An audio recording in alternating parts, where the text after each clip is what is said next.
I never dated here because I saw vicariously through my roommate how terrible it was. Somehow getting drinks was the replacement of having coffee and breakfast. I personally would rather have coffee or brunch with someone than going, I don't drink. I find it unproductive, not because I'm holier than whatever. I just don't operate that way. But I always thought it was very strange how she would go to drinks with one guy and then go to dinner with another. So it goes twofold here. So if you're expecting to marry someone that I was blessed with, like a Charlie, you have to be the type of woman that will attract a Charlie. Are you going to church? Are you going to Bible study? What if the things people thought they already knew were only half the story? Because according to new clips and reactions now spreading online, Cabot Phillips has dropped what fans are calling hidden details about Erika Kirk, and the reaction has been immediate, emotional, and deeply divided. This didn't come from a leaked document, it didn't come from a court filing, it came from conversation. In a recent appearance, Cabot Phillips allegedly shared behind-the-scenes context that many viewers say changes how they interpret everything they've seen so far. Not accusations, not confirmations, but details that fans believe were intentionally left out of earlier narratives. And once those details hit social media, the comment sections exploded. Some fans said it finally made things make sense. Others accused Cabot of stirring the pot. And a third group asked the most uncomfortable question of all. If this context existed, why wasn't it shared sooner? What's fueling the reaction isn't what was said, it's what it implies. Because when someone close to the conversation suggests there's more beneath the surface, the audience starts re-evaluating old clips, old statements, and old assumptions.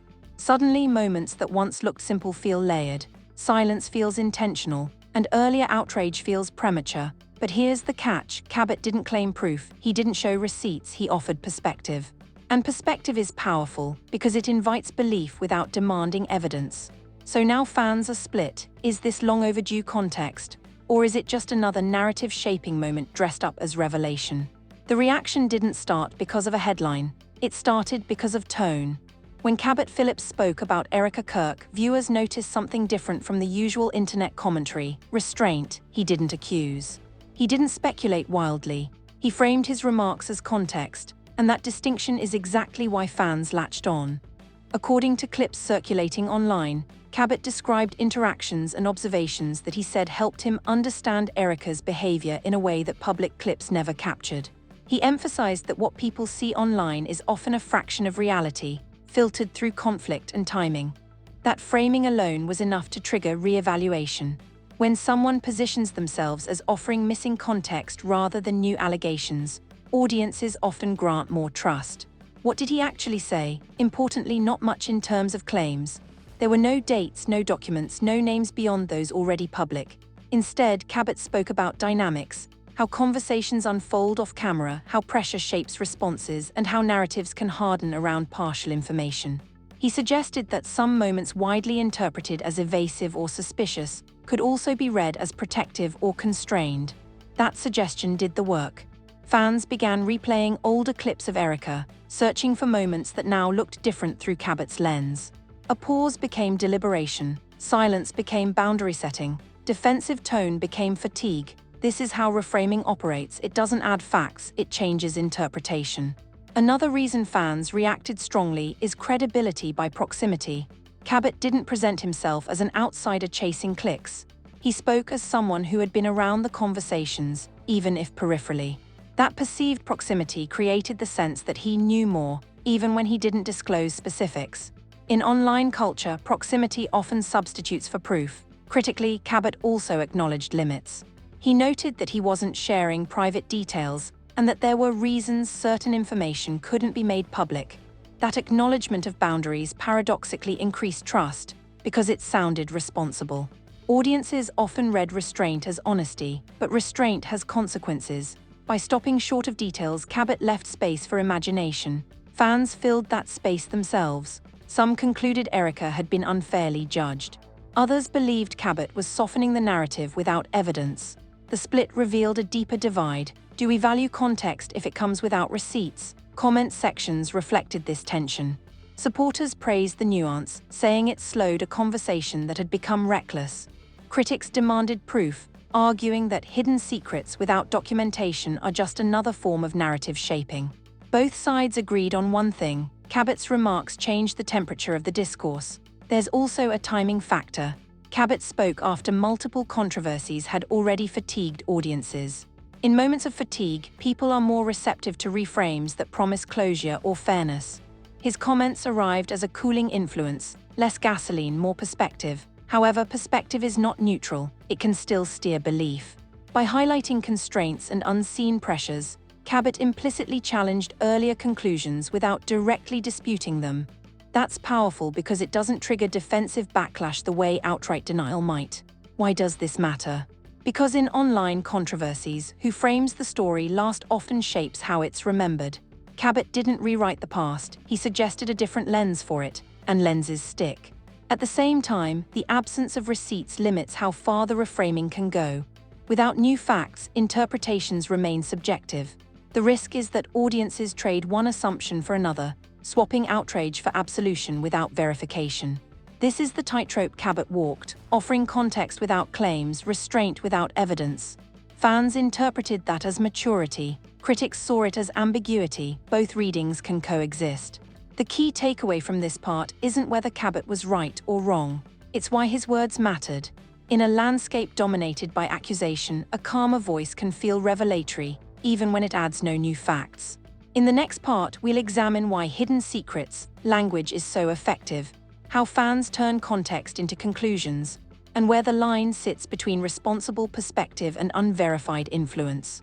The phrase that did the most work in this entire moment wasn't anything Cabot Phillips explicitly said. It was the framing around it, hidden secrets. That language alone was enough to trigger belief, curiosity, and emotional investment, even without evidence. This is how online narratives gain power without facts. Hidden secrets suggests intent, it suggests suppression. It suggests that the audience is finally being let in. When fans hear that phrase, they don't wait for proof. They assume proof exists somewhere, just not publicly. That assumption is incredibly sticky, and it's why context can quietly transform into conclusions. In this case, Cabot didn't claim to expose wrongdoing.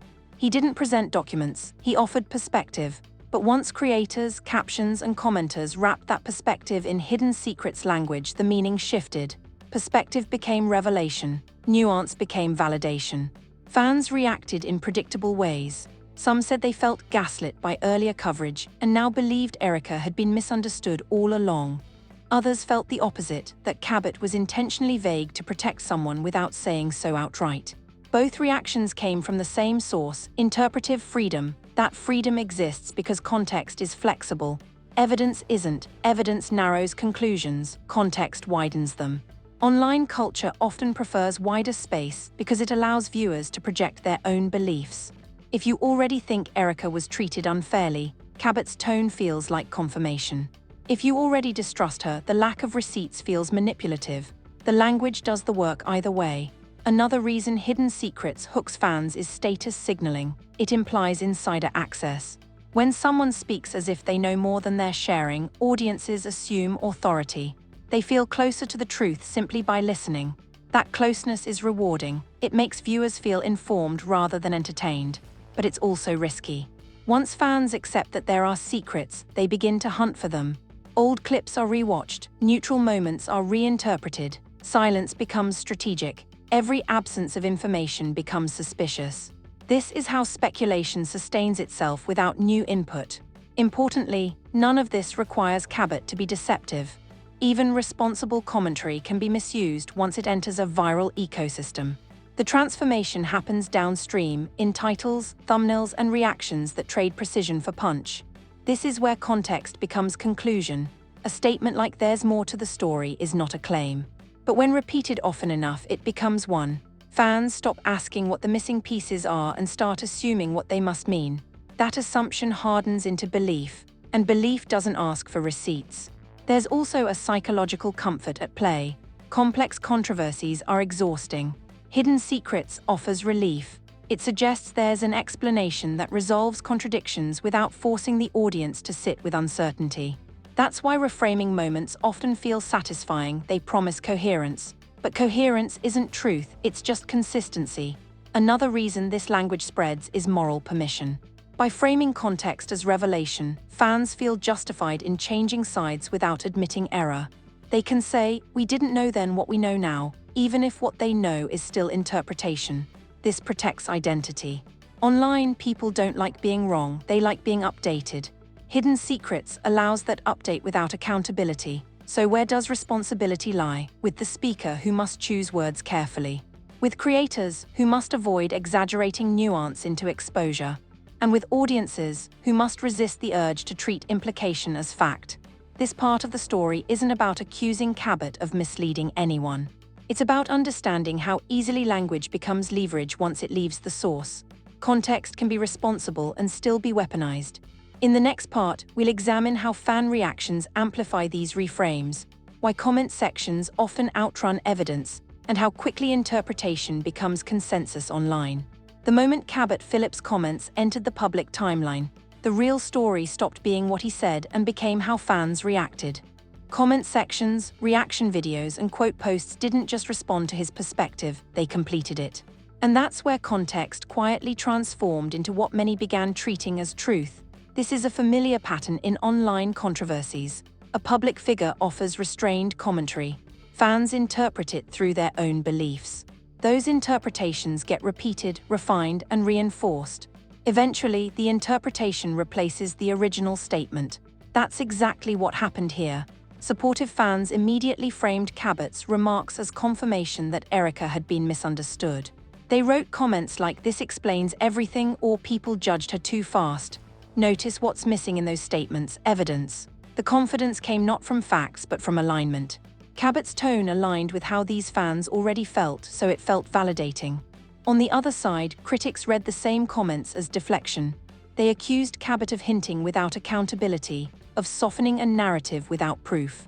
Their comments used words like convenient, vague, and strategic. Again, the reaction wasn't to facts, it was to implication. Both camps filled in gaps differently, but they agreed on one thing: something important had been said. That shared belief that a meaningful revelation occurred is what gave the moment power. Comment sections amplify certainty because they reward confidence over caution. The comments that rise to the top are rarely the most nuanced. They're the most decisive. "This proves," "performs better than this" might suggest. Certainty attracts likes, and likes attract visibility. Over time, certainty becomes the dominant tone. This is how consensus forms without verification. Another accelerant is echo chambers. Fans who agree with a particular reading gravitate towards spaces where that reading is reinforced. They screenshot comments, share clips, and repeat interpretations across platforms. Each repetition strips away qualifiers. What began as Cabot suggested context becomes Cabot revealed the truth. That transformation doesn't require anyone to lie, it requires repetition. There's also an emotional factor. Many fans were fatigued by earlier outrage cycles. Cabot's calmer approach felt like relief. Relief often gets mistaken for accuracy. When something feels fairer or kinder, people assume it's truer. That's human, but it's not reliable. Meanwhile, neutral observers often disengage. When discourse polarizes into opposing certainties, nuance gets crowded out. The loudest voices dominate and quieter, more skeptical. Takes disappear. Silence from moderates then gets misread as agreement with whichever side is louder. This is why comment sections are so powerful and so dangerous. They don't just reflect opinion, they shape memory. Months later, people won't remember what Cabot actually said. They'll remember what everyone said he meant. And everyone, online, is usually a curated group. Another key dynamic is moral signaling. Fans signal virtue by aligning with the interpretation they believe is most just. Supporting Erika becomes a stand against perceived unfairness. Criticizing Cabot becomes a stand against perceived manipulation. These moral positions harden quickly because backing down feels like betraying values. At that point, facts struggle to compete with identity. What's often overlooked is how little new information entered the system. No documents surfaced, no timelines changed, no statements were confirmed, yet belief shifted dramatically. That's the power of communal interpretation. This part of the story isn't about saying fans are wrong for reacting. It's about recognizing that reaction itself becomes a source. People cite comment sentiment as evidence. Everyone knows, or it's obvious now, that social proof replaces proof. And once that happens, the narrative stabilizes, not because it's accurate, but because it's shared. In the next and final part, we'll step back and ask the hardest question of all. What responsibility do commentators, creators, and audiences have when context becomes conviction? And how do these stories actually settle once the noise fades? By the time a story reaches this stage, something subtle but powerful has already happened. Context has hardened into conviction. What began as perspective, tone, and interpretation around comments from Cabot Phillips has, for many fans, become a settled belief about Erika Kirk. Not because new facts emerged, but because repetition replaced verification. This is the quiet danger of modern media cycles. Convictions don't always form from evidence, they form from alignment. When a perspective feels fair, calming, or validating, it gains traction, even if it adds no new information. Over time, that traction turns into certainty. And certainty doesn't ask questions. Who bears responsibility when this happens? It's shared unevenly but undeniably. Commentators carry the first burden. Offering context without claims is responsible, but words still travel. Tone can guide interpretation. Phrases like "there's more to the story" invite inference. That doesn't make them wrong, but it does mean speakers should anticipate how easily nuance gets flattened downstream. Creators and amplifiers carry the second burden. Titles, thumbnails, and captions convert nuance into absolutes. Context becomes exposed. Perspective becomes revealed. These choices aren't neutral, they're accelerants. Accuracy loses to performance, and ambiguity becomes clickbait. Audiences carry the final, and often overlooked, burden. Every like, share, and confident comment helps decide which interpretation survives. When we reward certainty over caution, we train the ecosystem to give us more of it. Consumption becomes participation. The damage, when it happens, isn't abstract, it's reputational, it's emotional. It reshapes how people are seen long after the moment passes. And once a belief sets in, corrections struggle to land, not because they're wrong, but because they arrive after identity has attached. This is why so many controversies don't end with answers. They end with distance. Distance from the noise, distance from the platform, distance that allows life to continue even if the internet never fully forgets. It's also why restraint matters. Not every gap needs filling. Not every implication deserves amplification. Some stories require patience, not projection. This isn't a call for silence, it's a call for precision. For remembering that context is not proof, tone is not testimony, and consensus is not confirmation. Because once context becomes conviction, the damage is already done, and undoing it takes far longer than creating it. Before this story becomes another accepted truth, pause for a second. Ask yourself something honestly. Did you hear facts, or did you hear a perspective that felt right? Because there's a difference, and that difference matters. In the age of clips, reactions, and comment section verdicts, context can feel like confirmation. Tone can feel like proof, and repetition can feel like reality, but none of those things are evidence, they're influence. And influence spreads faster than truth. This isn't about defending anyone. It's about recognizing how quickly we turn interpretation into conviction, especially when a story feels satisfying, calming, or emotionally aligned with what we already believe. So here's the real question. When someone says there's more to the story, do we wait for facts, or do we fill in the blanks ourselves? Because once we fill in those blanks publicly, the damage is already done, even if later details complicate the picture. Reputations don't reset. Comment sections don't apologize. Screenshots don't expire. And the people at the center of these narratives carry consequences long after the audience moves on. Before you like, before you share, before you declare certainty, ask, am I reacting to information or to implication? Am I rewarding nuance or rewarding confidence? And if this story turns out to be incomplete, who pays the price? Drop your thoughts in the comments, not to attack, not to defend, but to reflect.